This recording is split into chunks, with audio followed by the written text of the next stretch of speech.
Новосибирцы забили после стандартов. Опасно, и мяч в воротах. Ну вот, пожалуйста.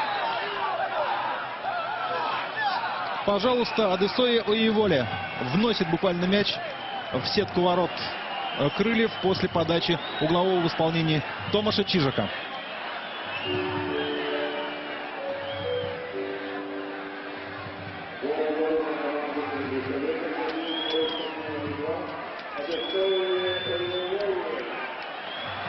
Вот это вот поворот сюжета.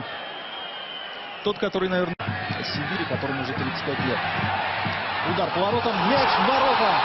Вот это да! По-моему, никто не ожидал, включая голкипера Вашика, как пробьет Павел Яковлев. Вы посмотрите.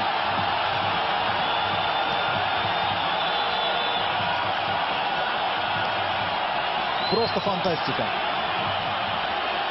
Яковлев начинал сезон в «Спартаке». Там конкуренция очень высока была за место в составе.